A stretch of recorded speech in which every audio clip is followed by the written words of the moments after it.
शांताकारं भुजगशयनं पद्मनाभं सुरेशं विश्वाधारं गगनसदृशं मेघवर्णं शुभांगं लक्ष्मीकान्तं कमलनयनं योगविरधानगम्यं वंदे विष्णु भवभयहरं सर्वलोकैकनाथं।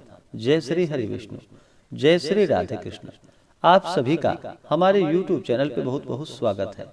आइए सुनते हैं आज उत्पन्ना एकादशी व्रत की कथा। आप सभी भक्तों को उत्पन्ना एकादशी व्रत की ढेर सारी शुभकामनाएं। आप सभी के जीवन में लक्ष्मी नारायण की कृपा से आप सभी को सभी प्रकार की सुख और समृद्धि की प्राप्ति हो। लक्ष्मी नारायण आप सभी के इच्छाओं को पूर्ण करे। उत्पन्ना एकादशी का व्रत जो कि हर वर्ष मार्गशीर्ष माह के कृष्ण पक्ष की एकादशी तिथि के दिन उत्पन्ना एकादशी का व्रत किया जाता है। हर माह के कृष्ण पक्ष और शुक्ल पक्ष की एकादशी तिथि के दिन एकादशी का व्रत किया जाता है। इसे एकादशी या 11 व्रत के नाम से जाना जाता है। एकादशी का व्रत जो कि सभी प्रकार के पापों को नष्ट करने वाला, सुख समृद्धि को प्रदान करने वाला और अंत में मोक्ष को प्रदान करने वाला है। उत्पन्ना एकादशी व्रत के बारे में कहा जाता है कि इस दिन से ही एकादशी व्रत की शुरुआत मानी गई है। मान्यता है कि इस दिन भगवान विष्णु के शरीर से जो कि एक दिव्य देवी प्रकट हुई थी, जिन्होंने दैत्यराज मोर को मारकर भगवान विष्णु की रक्षा की थी और भगवान विष्णु ने एकादशी को उत्पन्न होने के कारण इन्हें एकादशी देवी का नाम दिया था और इसी तिथि से एकादशी व्रत की शुरुआत मानी गई है। उत्पन्ना एकादशी व्रत के प्रभाव से मनुष्य को शंखोद्धार तीर्थ एवं दर्शन करने से जो पुण्य फल प्राप्त होता है वह इस एकादशी व्रत के पुण्य से 16वें भाग के बराबर भी नहीं होता।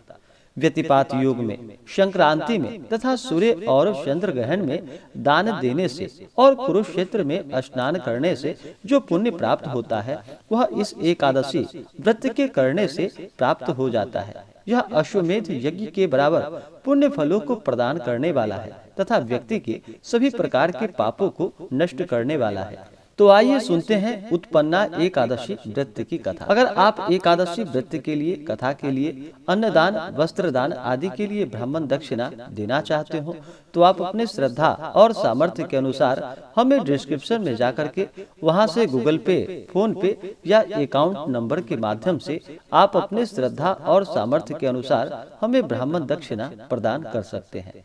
तो आइए सुनते हैं उत्पन्ना एकादशी व्रत की कथा। तो बोलिए प्रेम से भगवान विष्णु की जय, माता लक्ष्मी की जय, एकादशी माता की जय, भगवान श्री कृष्ण की जय, सर्वदेवी देवता की जय। श्री सूत जी बोले कि हे विप्रो, भगवान श्री कृष्ण ने विधि सहित इस एकादशी महात्म्य को जो कि अर्जुन से कहा था, प्रभु में जिनकी श्रद्धा है वे ही इस व्रत को प्रेम पूर्वक सुनते हैं और इस लोक में अनेक सुखों को भोग कर अंत में वैकुंठ को प्राप्त करते हैं। एक बार अर्जुन ने भगवान श्री कृष्ण से पूछा कि हे जनार्दन, एकादशी व्रत की क्या महिमा है?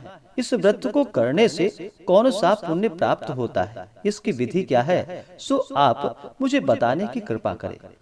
अर्जुन के यह वचन को सुनकर भगवान श्री कृष्ण ने कहा कि हे अर्जुन, सर्वप्रथम हेमंत ऋतु के मार्गशीर्ष माह के कृष्ण पक्ष की एकादशी का व्रत करना चाहिए। दशमी के दिन जो कि संध्या को दातून करनी चाहिए और रात्रि को भोजन नहीं करना चाहिए। सूर्यास्त से पहले ही भोजन ग्रहण कर लेना चाहिए।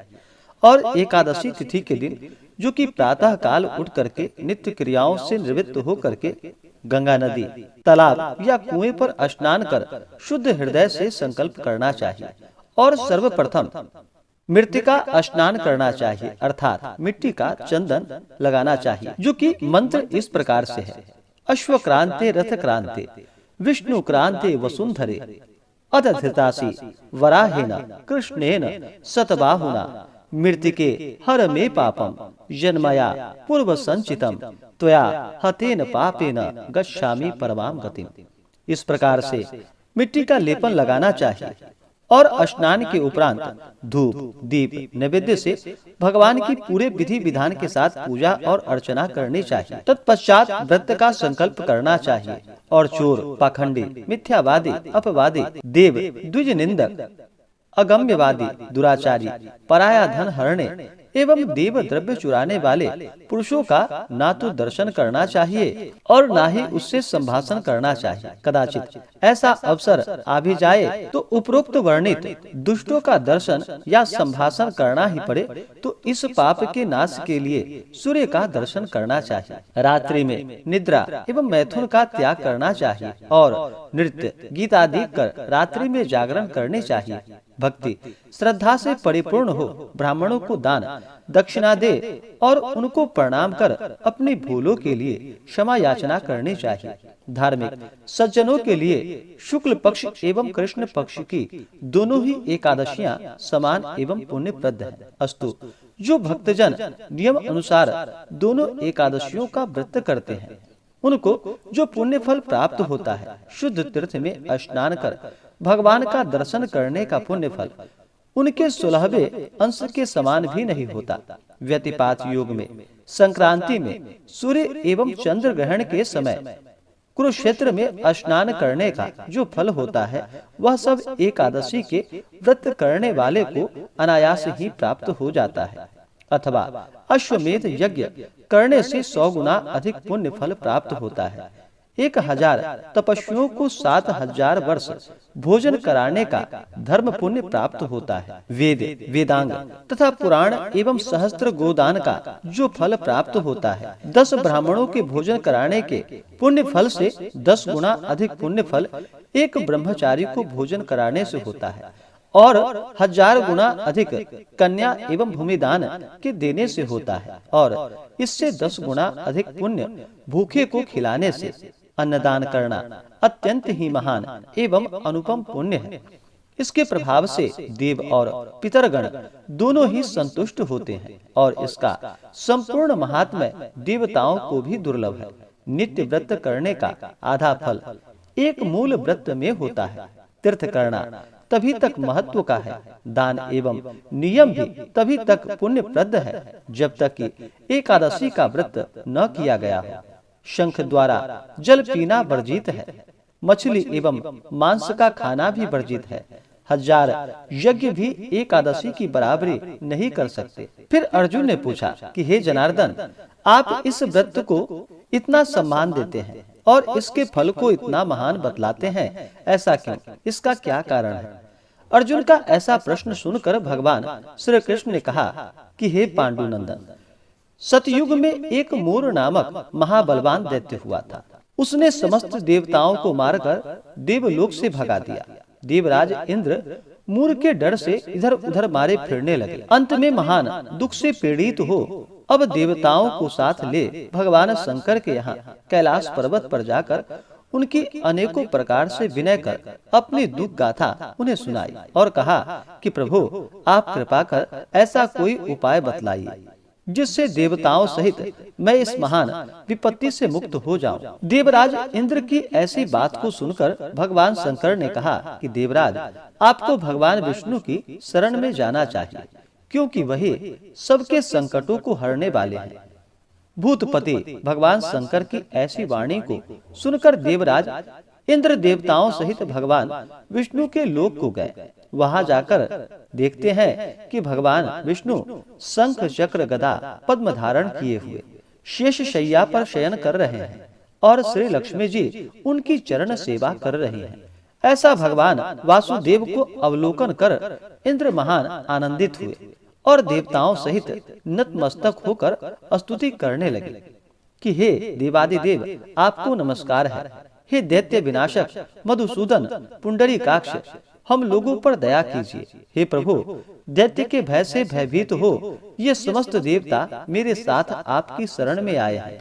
इनकी रक्षा कर इन्हें अभय कीजिए, क्योंकि आप ही गदाधर जगत को उत्पन्न करने वाले, पालने वाले एवं संहार करने वाले हैं तथा गौ, द्विज और देवों के हितकारी हैं। हे प्रभु, क्षिति, जल पावक, गगन और शमीर सब आप ही हैं, क्योंकि आप ही संसार के रचयिता हैं। कहने का तात्पर्य यह है कि आप समस्त विश्व सर्वव्यापक निर्गुण एवं सगुण आप ही हैं। आपकी इच्छा के बिना एक पत्ता भी नहीं हिल सकता। भगवान, आप घट घट व्यापी अनादि अगम्य एवं अतुलित बलशाली हैं। आप अशरण शरण दीन हितकारी हैं। आप अनाथों के नाथ सदैव अपने भक्तों के साथ हैं। हे भगवान, अब आपके बिना हमें त्राण देने वाला और कोई नहीं है। त्राहिमाम त्राहिमाम त्राहिमाम, रक्षा करो प्रभु, रक्षा करो। हम लोग आश्रयहीन कटी हुई गुड्डी के समान इधर उधर मारे फिरते हैं। अस्तु, हमें अभय दान दीजिए। देवराज इंद्र सहित देवों की इस प्रकार विनय सुनकर भगवान विष्णु प्रसन्न हो गए और उनसे बोले कि राजन, क्या बात है, आप लोग इतने भयभीत क्यों हैं? आप लोगों को किसने सताया है? आप समस्त वृतांत मुझसे कहिए और भय को त्याग कर निर्भय हो जाइए। भगवान विष्णु को सदैव देखकर देवराज इस प्रकार कहने लगे कि भगवान, पूर्व काल में ब्रह्म वंशोत्पन्न एक नारी जंघ नामक महाबलशाली दैत्य था और सभी देवताओं को महान कष्ट देता था। उसी का पुत्र अब जिसका नाम कि मूर है और जिसकी राजधानी चंद्रावती है, अपने पिता से भी बलवान है। अपने अनुपम बल और अलौकिक तेज के कारण संपूर्ण विश्व पर विजय कर देवताओं को देवलोक से निकाल दिया है और सभी देवताओं का स्थान स्वयं ही ग्रहण कर लिया है। भगवान इंद्र, वरुण, यम, कुबेर सब कुछ वही है और आज व्योम पर प्रखर मार्तंड के समान त्रिलोकी को तपा रहा है। अस्तु, अब आप हम सब देवताओं पर परम अनुग्रह कर उस दुर्दमनीय दैत्य का संहार कीजिए और हम शरण में आए हुए हैं, देवताओं की रक्षा कीजिए। भगवान विष्णु इंद्र के मुख से उसका अत्याचार सुनकर क्रुद्ध हुए और रोष पूर्वक इंद्र से बोले कि देवराज, घबराओ नहीं, शीघ्र ही मैं उस दुष्ट का संहार करूंगा। अतएव अब तुम सब लोग एकत्रित हो चंद्रावती नगरी पर आक्रमण कर दो और सदा मुझको अपने समीप समझकर रंच मात्र भी भय न करो। भगवान की ऐसी आज्ञा को पाकर देवराज इंद्र ने देवताओं को साथ लेकर चंद्रावती नगरी को आकर घेर लिया। समाचार को पाकर दैत्यराज मूर भी अपनी सेना ले उनसे युद्ध करने लगा। देखते ही देखते महाभयंकर युद्ध होने लगा और देवता लोग उसकी विकट मार को सहन नहीं कर सके और भागे। दैत्यों ने भागते हुए देवताओं को मारने की इच्छा करके उसका पीछा करना चाहा, परंतु उसी समय भगवान विष्णु, जो कि शंख, चक्र, गदा एवं पद्म धारण किए हुए वहां आते दिखाई पड़े। उनको देखते ही सब के सब उन्हीं के ऊपर टूट पड़े। भगवान विष्णु ने अपने दिव्य अस्त्रों द्वारा राक्षसों का संहार करना आरंभ कर दिया। यद्यपि भगवान विष्णु के दिव्यास्त्रों द्वारा दैत्यों का अनवरत संहार हो रहा था, तथापि दैत्यराज मूर निश्चल और वीरता पूर्वक संग्राम भूमि में युद्ध करता रहा। भगवान विष्णु के दिव्य एवं तेजवान अस्त्र भी दैत्यराज के शरीर पर लग लग कर व्यर्थ होने लगे। अपने अस्त्रों को असफल होते देख भगवान विष्णु को अत्यंत क्रोध हुआ और उन्होंने अस्त्र शस्त्रों को एक ओर फेंक उससे लिपट गए और मल्ल युद्ध करने लगे, परंतु अत्यंत परिश्रम करके भी वे दैत्यराज को पराजित नहीं कर सके। तब भगवान बहुत थक गए और बद्रिका आश्रम की ओर चले गए और वहां जाकर बहुत ही जीर्ण हो गए। तब एक गुफा को देख उसमें प्रवेश कर गए। इस गुफा का नाम हेमवंती था। भगवान विष्णु वहां जाकर सो गए। पीछा करता हुआ दैत्यराज मूर भी वहां पहुंचा और भगवान विष्णु को वहां निर्भय सोता देखकर उन्हें मारने के लिए आगे बढ़ा कि दानवों के परम शत्रु विष्णु को मारकर दानवों को सदा के लिए निष्कंटक बना दूंगा। उसी समय भगवान विष्णु के शरीर से दिव्यास्त्रों को धारण की हुई एक स्त्री उत्पन्न हुई और आगे बढ़कर दैत्यराज से युद्ध करने लगी। दानवराज उस स्त्री का अस्त्र संचालन देख चकित हुआ और सोचने लगा कि रुद्र के समान पराक्रम वाली यह उग्र रूप धारण स्त्री को किसने उत्पन्न किया है, जिसके बाण इंद्र के वज्र से भी भीषण और घातक है। मुहूर्त मात्र में ही उस कन्या ने दानवों की विकराल सेना को नष्ट कर डाला। तब दानवराज ने अत्यंत वेग पूर्वक आक्रमण किया, परंतु उसने दानवराज के समस्त अस्त्र बेकार कर उसे एकदम विरत कर दिया। तब वह अत्यंत क्रोध कर मल्ल युद्ध करने के लिए उनकी ओर बढ़ा, परंतु यह भी न हो सका, क्योंकि उस कन्या ने एक ही घूसे में उसको पृथ्वी पर गिरा दिया। वह पुनः आगे बढ़ने के लिए उठा। यह देख उसने दानवराज का मस्तक काट लिया और धड़ वही पृथ्वी पर गिरकर छटपटाने लगा। साथ के दैत्यगण पाताल लोक में भाग गए। उसी समय भगवान विष्णु की निद्रा भंग हुई और वह उठकर बैठ गए। तब वह कन्या हाथ जोड़कर कहने लगी कि भगवान, अब मुझे क्या आज्ञा है। उसके ऐसे वचनों को सुनकर विष्णु जी अत्यंत प्रसन्न हुए और बोले कि हे देवी, तुम कौन हो? इस दुष्ट राक्षस को मारकर मुझे किसने त्राण दिया है? भगवान विष्णु के ऐसे वचन को सुनकर उस कन्या ने कहा कि हे प्रभु, यह क्षुद्र कार्य आपके अंश से उत्पन्न मैंने ही किया है। हे शत्रु दमन कारण, मैं आपकी ही शक्ति हूँ। उसके ऐसे वचन को सुनकर विष्णु जी बोले कि हे निष्पापे, इस दैत्य के मारने से मैं तुम पर अत्यंत प्रसन्न हूँ, क्योंकि तुमने समस्त देवताओं को अभय कर दिया है। अतः अब तुम मनोवांछित वरदान को मांगो। भगवान के ऐसे वचन को सुनकर वह कन्या बोली कि हे भगवान, यदि आप सचमुच ही मुझ पर प्रसन्न हैं और वर देना ही चाहते हैं, तो कृपा कर यही वर दीजिए कि आज का दिन मेरे ही नाम से प्रसिद्ध हो और आज के दिन व्रत करने वाले को मैं समस्त पापों से मुक्त कर सकूं और उपवास का आधा पुण्य एक बार भोजन करने एवं रात्रि भोजन में भी प्राप्त हो और अपनी इंद्रियों को दमन कर मेरे दिन संपूर्ण व्रत करने वाले को विष्णु लोक की प्राप्ति हो। भगवान ने कहा एवमस्तु, अर्थात ऐसा ही होगा।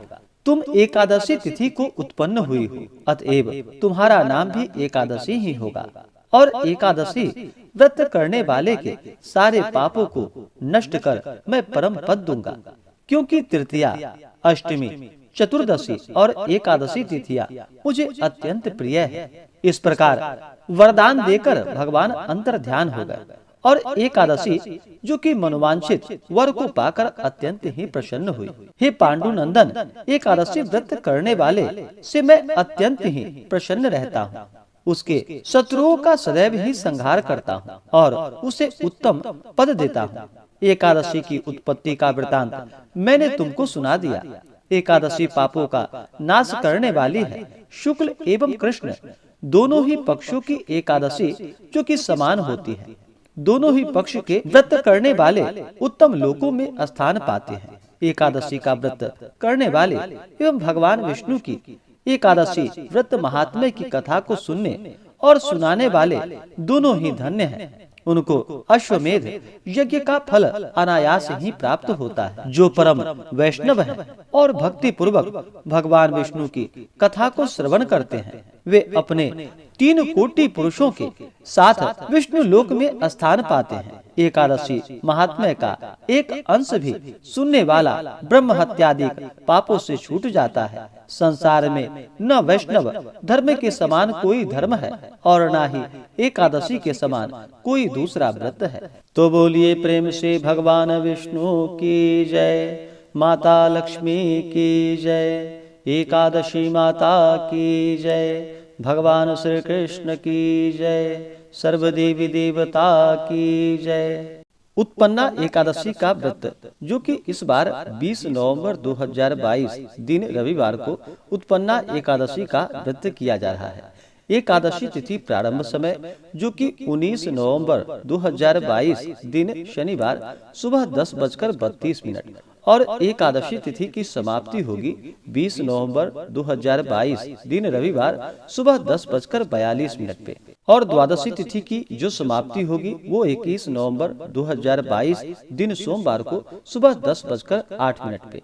तो एकादशी व्रत का पारणा जो है वह हरिवासर समाप्त होने के बाद करना चाहिए। हरिवासर का समय जो कि द्वादशी तिथि का पहला चौथाई हिस्सा जो होता है वह हरिवासर का होता है। यह समाप्त होने के बाद व्रत का पारण करना चाहिए। तो इस बार उत्पन्ना एकादशी व्रत का पारण जो कि 21 नवंबर 2022 दिन सोमवार को व्रत का पारण किया जाएगा और पारण का समय जो कि सुबह 6:48 से सुबह 8:56 तक व्रत का पारण किया जाएगा। व्रत का पारण जो कि गोमूत्रेण पारणम, गौमूत्र से इस व्रत का पारण किया जाएगा। यह अगर संभव ना हो तो आप तुलसी दल और जल से व्रत का पारण करें। एकादशी तिथि के दिन जो राहु काल का समय होगा वह समय दोपहर 3:47 से शाम 5:08 तक राहु काल का समय होगा। तो राहु काल समय के दौरान कोई भी शुभ कार्य या नया कार्य नहीं करना चाहिए, यह लाभकारी नहीं होता है। एकादशी तिथि के दिन सूर्योदय समय जो कि सुबह 6:18 और सूर्यास्त शाम 5:08। योग जो कि प्रीति योग होगा रात्रि 11:02 तक। उसके बाद आयुष्मान योग, नक्षत्र जो कि हस्त नक्षत्र रात्रि 12:36 तक। उसके बाद चित्रा नक्षत्र। जो भी जातक एकादशी का व्रत करते हैं उन्हें एकादशी व्रत के दौरान नियमों का पालन करना चाहिए। व्रत के दौरान जो कि किसी के ऊपर भी क्रोध नहीं करनी चाहिए, अपने मन में किसी के प्रति ईर्ष्या या द्वेष का भाव नहीं लाना चाहिए। अपने से बड़ों का सदा ही आदर और सम्मान करना चाहिए। महिलाओं का सदा ही सम्मान करना चाहिए। जहाँ पर भी महिलाओं का सम्मान होता है वहाँ पर माता स्थिर लक्ष्मी का वास होता है। तो महिलाओं का बिल्कुल भी अपमान नहीं करना चाहिए। धर्म का आचरण करते हुए रहना चाहिए। दशमी तिथि, एकादशी तिथि, द्वादशी तिथि के दिन शुद्ध और सात्विकता का पालन करना चाहिए और भगवान का पूर्ण श्रद्धा भक्ति भाव के साथ विश्वास के साथ व्रत को रखते हुए पूजन करना चाहिए। अगर व्रत के लिए मन में अश्रद्धा हो, अविश्वास हो तो उस व्रत को नहीं करना चाहिए।